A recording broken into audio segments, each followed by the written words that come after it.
हाँ my dear friends, आज हम शुरुआत करने जा रहे हैं पैसिव वॉइस के बारे में। पैसिव वॉइस की हमें आवश्यकता पड़ती है आर्टिकल लिखने में, रिपोर्ट में, इसके साथ साथ ही लेटर्स में, या दूसरे अर्थों में भी कह सकते हैं कि पैसिव वॉइस की ज़रूरत होती है हमें। चाहे क्वेश्चन आंसर हैं, उन क्वेश्चन से उनके आंसर देने हों, या कहने का मतलब है कि बोलने लिखने से मतलब जितने भी जो वाक्य हम बनाते हैं सभी में हमें पैसिव वॉइस की आवश्यकता होती है। अब चूँकि हमारे पूरा का पूरा जो कंपोजिशन पार्ट है उसमें हमें लिखना पड़ता है, तो इसके लिए हमें पैसिव वॉइस की जानकारी भी होनी चाहिए। इससे पहले हम कुछ छोटी जो कंपोजिशन की बातें जैसे B+2, B+, about to, going to, ये चीज़ें हैं उनका हम अध्ययन कर चुके हैं। अब इनसे संबंधित पैसिव वॉइस, फिर जैसे ये पैसिव वॉइस हमारी पूरी होंगी हम क्या करेंगे कि आर्टिकल और इसके साथ साथ ही रिपोर्ट, स्पीच ये लिखना शुरू करेंगे। ठीक है, तो टाइटल डालेंगे पैसिव वॉइस। Passive voice. अब पैसिव वॉइस का सबसे पहले तो हमें अर्थ ये समझना है कि पैसिव वॉइस का मतलब क्या होता है। पैसिव वॉइस का मतलब होता है कर्म प्रधान वाक्य। कर्म प्रधान वाक्य अर्थात कहने का मतलब है कि ऐसे वाक्य जिनमें हम कर्ता को प्रमुखता न दे करके कर्म को प्रधानता देते हैं, इस प्रकार के जो वाक्य हैं वो पैसिव वॉइस के कहलाते हैं। हम टेंसेस के अकॉर्ड जितने भी वाक्य बनाते हैं उनमें सबसे पहले हम सब्जेक्ट लगाते हैं, लेकिन पैसिव वॉइस में क्या होता है कि हम वाक्य में सबसे पहले कर्म को प्रधान करते हैं, कर्म को पहले लगाते हैं।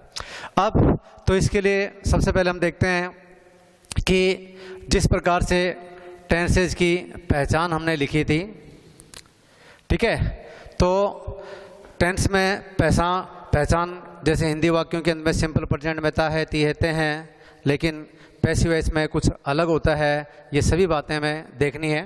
तो सबसे पहले अपन लेते हैं बिल्कुल सरल तरीके से कि पैसिव वॉइस में पहचान क्या होगी।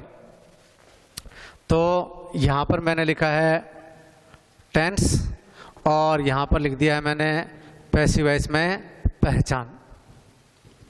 अब देखा जाए तो कहीं पर आपको पैसिव वॉइस की पहचान वगैरह लिखी हुई आपको मिलेगी नहीं, लेकिन ये क्या है कि हमारे जो विद्यार्थी हैं हिंदी मीडियम से पढ़ते हैं, इसलिए उनको समझने के लिए बहुत ही आसान तरीके से मैंने मेरी तरफ से ये लगा रखे हैं। वैसे होता नहीं है, लेकिन फिर भी हम समझने के दृष्टिकोण से इनको आसान तरीके से लिख देते हैं, बना देते हैं। तो यहाँ पर मैं लिखूँगा टेंस और यहाँ पर लिखूँगा पैसिव वॉइस में होने वाली पहचान। तो सबसे पहले अपन लेते हैं सिंपल प्रेजेंट, ठीक है। उसके बाद में हम देखते हैं प्रेजेंट कंटिन्यूअस, इसी प्रकार से हम देखते हैं प्रेजेंट परफेक्ट। तो डियर फ्रेंड्स, मैं आपको बताना चाहूँगा कि टेंस के टोटल 12 भाग होते हैं, उनमें पैसिव वॉइस केवल 8 भागों की बनती है, और वो भाग हैं प्रेजेंट के जो 4 पार्ट्स होते हैं उनमें पहले 3 भागों की, simple present, present continuous, present perfect. इसी प्रकार से पास्ट के भी पहले 3 पार्ट हैं, उनकी पैसिव वॉइस बनती है simple past, past continuous, past perfect. इसी प्रकार से फ्यूचर टेंस है, उसके केवल 2 भागों की पैसिव वॉइस बनती है, पहले की और तीसरे की। तो हम उन्हीं के नाम लिखने जा रहे हैं। इसी प्रकार से पास्ट में सिंपल प्रेजेंट और यहाँ पर सिंपल है पास्ट। इसी प्रकार से पास्ट है कंटिन्यूअस, और इसी प्रकार से पास्ट का तीसरा हो गया पास्ट परफेक्ट, ठीक है। अब बात आती है बात फ्यूचर की, तो अपन लेते हैं फ्यूचर में सबसे पहले अपन लेते हैं सिंपल फ्यूचर। इसी प्रकार से फ्यूचर का है तीसरा फ्यूचर परफेक्ट, ठीक है। अब हमें क्या करना है, पहचान लिखनी है। तो अपन देखते हैं सिंपल प्रेजेंट टेंस से पहचान आती है ता है, ती है, ते है। प्रेजेंट कंटिन्यूअस में आ रही है रहा है, रही है, रहे हैं। इसी प्रकार से प्रेजेंट परफेक्ट टेंस में लिया है, इसी प्रकार से दिया है, और चुका है, चुकी है, चुके हैं आदि। अब आप कहेंगे सर ये तो टेंसेस की पहचान है, टेंस में इनमें क्या अंतर हो गया है? तो डियर स्टूडेंट्स कोई अंतर नहीं है, बस पैसिव वॉइस में जो पहचान है वो हम किस प्रकार से बनाएं। तो जो टेंस में जो पहचान होती है ना, उससे पहले अपन जा लगा देते हैं। तो ये लगा दिया अपन ने जा, और ये हो गया जाता है, जाता है, जाती है, और इसी प्रकार से जाते हैं। यानी कहने का मतलब है कि जो एक्टिव वॉइस की पहचान होती है उसमें हम जा लगा देते हैं तो वो पैसिव वॉइस की पहचान बने जाती है। तो जाता है, जाती है, जाते हैं। इसी प्रकार से प्रेजेंट कंटिन्यूस में रहा है, रही है, उससे पहले गया जा रहा है, जा रही है, जा रहे हैं। इसी प्रकार से अगर अपन प्रेजेंट परफेक्ट में लगाएं कि जा लिया ना, इसमें क्या होगा? लिया है से है और लिया के बीच में लगा देंगे लिया गया है। इसी प्रकार से दिया गया है। हाँ, जा चुका है, जा चुकी है, जा चुके हैं, ये अपन कर सकते हैं। इसी प्रकार से अपन देखते हैं सिंपल पास्ट में आती है पहचान हिंदी वाक्यों के अंत में आ, ए, ई, इसी प्रकार से ता, था, ती, थी, और इसी प्रकार से ते थे। तो पैसिव वॉइस करेंगे तो अपन क्या करेंगे? यहाँ पर ता, था, ती, थी, ते थे में तो जा लगा देंगे, जाता था, जाती थी, जाते थे। लेकिन जब बात यहाँ पर आती है कि इसमें अपन जाया जाए नहीं लगा सकते, इसके लिए अपन क्या करेंगे? गया, गए, गई। ठीक है। और डियर फ्रेंड्स आपको ध्यान रखना है कि हम जो रिपोर्ट लिखते हैं, रिपोर्ट में सबसे ज़्यादा सिंपल पास्ट टेंस की जो वाक्य हैं, सिंपल पास्ट टेंस के वाक्य हैं, वही बनाए जाते हैं। इसलिए ध्यान रखना है, एक तो सिंपल पास्ट में गया, गई, गए। इसी प्रकार से जब अपन लेटर्स लिखते हैं और इसके साथ साथ ही आर्टिकल्स लिखते हैं तो सिंपल प्रेजेंट टेंस की पैसिव वॉइस की आवश्यकता पड़ती है। ध्यान रखना है, जाता है, जाती है, जाते हैं, क्योंकि जब हम आर्टिकल लिखेंगे या स्पीच लिखेंगे, इसके साथ साथ लेटर्स लिखेंगे, तब मैं आपको इसके अकॉर्ड जितने भी वाक्य हैं वो सारे के सारे मैं आपको बताते हुए चलूँगा। इसी प्रकार से जब हम रिपोर्ट लिखेंगे तो अपन सिंपल पास्ट टेंस का प्रयोग करते हुए वाक्य बनाएंगे। इसी प्रकार से पास्ट कंटिन्यूअस टेंस में रहा था, रही थी और रहे थे, लेकिन लगा देंगे जा रहा था, जा रही थी, जा रहे थे। पास्ट परफेक्ट टेंस में जैसे प्रेजेंट परफेक्ट टेंस में हमने लिया, गया है लिखा है, इसमें लिया गया था लगा देंगे। इसी प्रकार से दिया गया था, और इसी प्रकार से जा चुका था, जा चुकी थी, आदि वाक्य बनाते हैं। तो अब बात आती है सिंपल फ्यूचर टेंस की।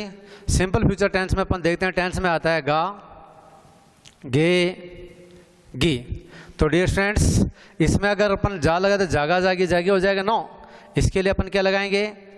जाएगा, जाएंगे, और ये लगा दिया जाएंगी। आपको ध्यान रखना है कि जब हम नोटिस लिखेंगे तो नोटिस में सिंपल फ्यूचर टेंस का प्रयोग किया जाता है, जिसको सिंपल प्रेजेंट टेंस की पैसिव वॉइस और सिंपल फ्यूचर टेंस की पैसिव वॉइस की जानकारी है। उसके जो नोटिस होते हैं बिल्कुल सही होते हैं, नोटिस में किसी प्रकार की कोई दिक्कतें नहीं आती है।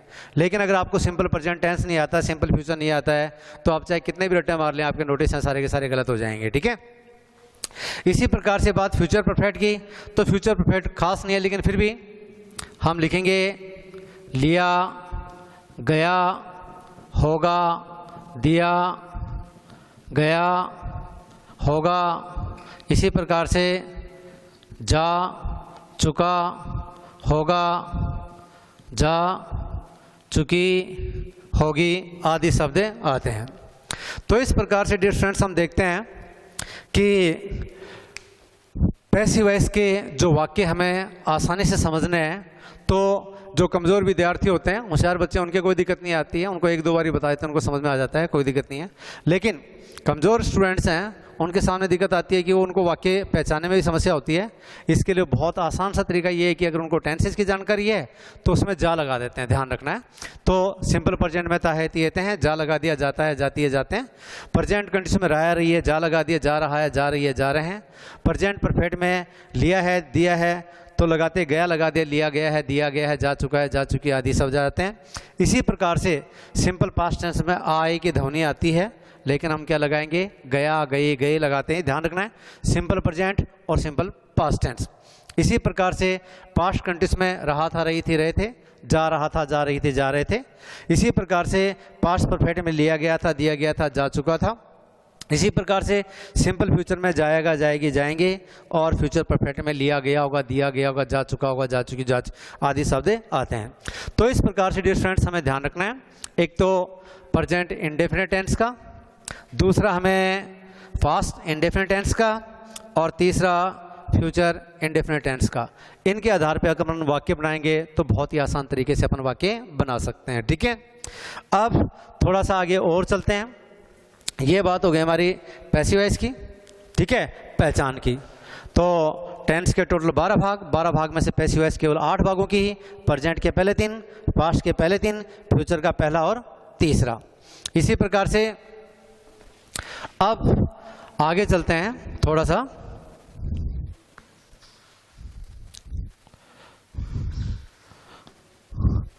अब जब आप टेंस सीखते थे तो उस समय आपके जो अध्यापक हैं 8वीं 9वीं 10वीं 11वीं में आपको हेल्पिंग वर्ब बताते थे। इसी प्रकार से हम पैसिव वॉइस में भी क्या करते हैं, दूसरा पॉइंट हेल्पिंग वर्ब का ले लेते हैं, हेल्पिंग वर्ब्स। अब हेल्पिंग वर्ब्स हम जानते हैं सिंपल प्रेजेंट टेंस में हेल्पिंग वर्ब आती है डू और डज, तो सिंपल पास्ट में हम लगाते हैं डिड। ये आपको अच्छी तरीके से आते हैं, लेकिन फिर भी हम कंफ्यूज हो जाते हैं, हमारे से गलतियां बहुत ज़्यादा होती हैं टेंस में और पैसिव वॉइस में। इसके लिए आपको ध्यान रखना है कि हेल्पिंग वर्ब्स, यानी यहाँ पर मैंने लिखा है टेंस, और ये पैसिव वॉइस में पहचान के स्थान पर मैंने लिख दिया है हेल्पिंग वर्ब्स, यानी यहाँ टेंस के नाम और यहाँ पैसिव वॉइस में प्रयुक्त होने वाली हेल्पिंग वर्ब्स। ठीक है, तो अब सिंपल प्रेजेंट टेंस में हेल्पिंग वर्ब डू डज, लेकिन पैसिव वॉइस में हम लगाते हैं इज एम आर। ठीक है, प्रेजेंट कंटिन्यूअस में आती है इज एम आर। अब आप कहेंगे सर ये तो सिंपल प्रेजेंट में भी इज एम आर है, कंटिन्यूअस में भी इज एम आर है, दोनों में अंतर क्या हो गया? तो बेटा अंतर इतना ही है कि यहाँ पर तो इज एम आर, यहाँ पर भी इज एम आर, लेकिन हम क्या करते हैं, लगा देते हैं बीइंग। ठीक है, is am are plus being. इसी प्रकार से प्रेजेंट परफेक्ट टेंस में हेल्पिंग वर्ब होती है हैज, हैव, और पैसिव वॉइस में भी हैज ही होते हैं, लेकिन उसके साथ जुड़ जाता है बीन, तो हैज, हैव, बीन। ठीक है, अब बात है फ्यूचर टेंस की। तो सिंपल फ्यूचर टेंस में, सॉरी क्या नाम, सिंपल पास्ट टेंस में, अब देखो जैसे आपको पता है कि जो टेंसेज की हेल्पिंग वर्ब्स होती है, जैसे सिंपल प्रेजेंट में डू डज है तो हम सिंपल पास्ट में लगा रहे थे डिड, कंटिन्यूअस में इज एम आर लगा रहे थे तो पास्ट कंटिन्यूअस में वाज वर। बिल्कुल यही बात हम यहाँ पर भी लागू करेंगे। क्या करेंगे कि जो प्रेजेंट टेंस की हेल्पिंग वर्ब्स हैं, ठीक है, उनकी सेकंड फॉर्म बनाते चलेंगे। जैसे बी की फर्स्ट फॉर्म होती है इज एम आर, तो पास्ट टेंस में हो जाएगा वाज और वर। ठीक है, वही do does is am are was were वाला मामला है, तो इज एम आर तो सिंपल पास्ट में वाज वर।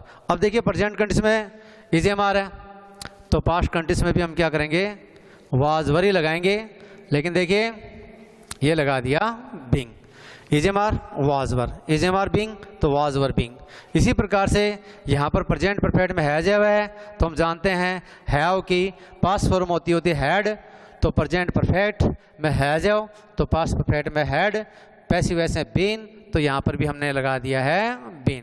ठीक है, अब बात है फ्यूचर टेंस की।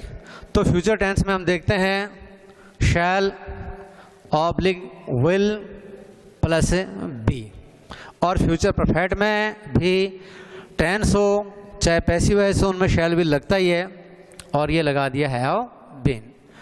तो डियर फ्रेंड्स हम देखते हैं कि जो टेंसेज हैं उनमें जो हेल्पिंग वर्ब्स होती हैं बिल्कुल वैसे ही पैसिव वॉइस में भी काम में ली जाती हैं, लेकिन थोड़ा सा उनमें अंतर हो जाता है।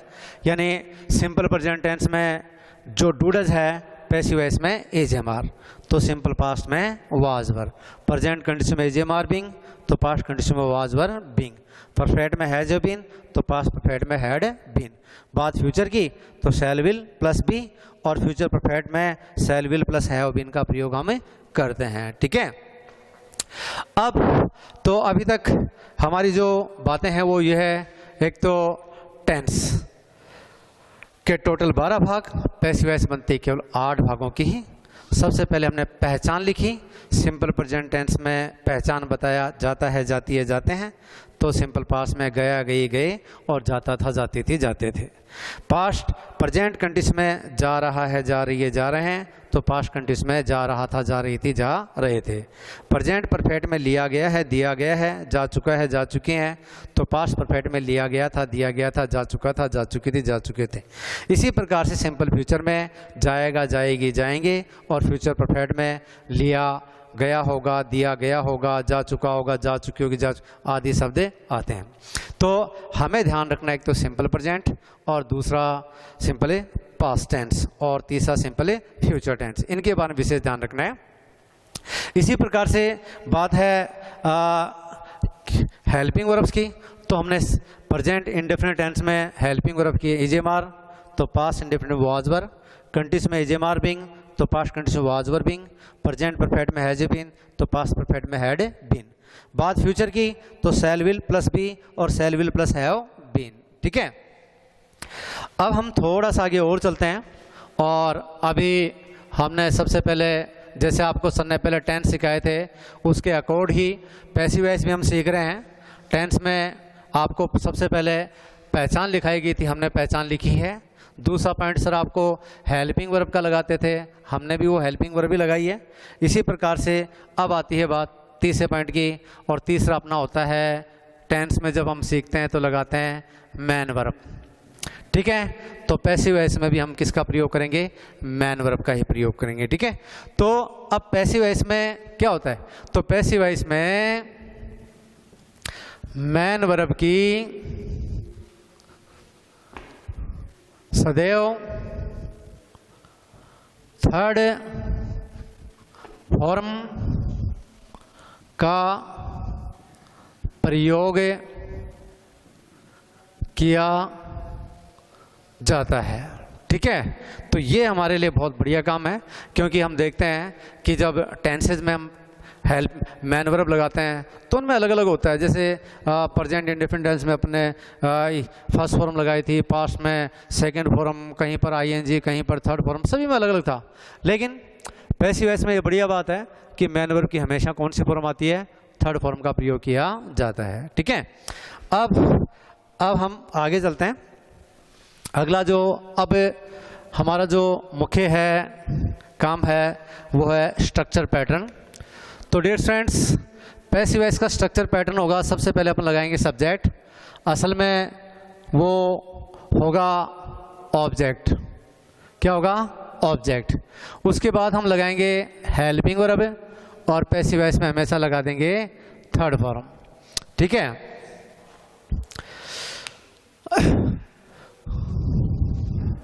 ठीक है ना। अब सब्जेक्ट लगा दिया, असल में क्या होगा, वो ऑब्जेक्ट होगा।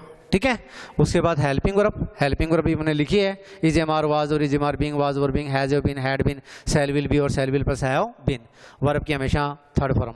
ठीक है, अब हम बनाएंगे वाक्य बनाएंगे। ठीक है, अब जैसे सपोज मान लो हम छोटे छोटे वाक्य बना रहे हैं, तो देखिए डियर फ्रेंड्स, गणतंत्र दिवस प्रति वर्ष 26 जनवरी को मनाया जाता है। गणतंत्र दिवस 26 जनवरी को मनाया जाता है। तो डियर फ्रेंड्स, इसमें अपन देखते हैं हिंदी वाक्य के अंत में क्या आ रहा है, जाता है आ रहा है। इसका मतलब ये सिंपल है प्रेजेंट टेंस का। सिंपल प्रेजेंट टेंस का नाम आते ही सीधी सी बात है हेल्पिंग वर्ब लगाएंगे अपन, पैसिव वॉइस का होने के कारण से इज एम आर। ठीक है, अब क्या मनाया जाता है, गणतंत्र दिवस मनाया जाता है। ठीक है, तो इसका मतलब मनाने का असर गणतंत्र दिवस पर पड़ रहा है, ये इस वाक्य में ऑब्जेक्ट है। गणतंत्र दिवस को अपन अंग्रेजी में बोलते हैं द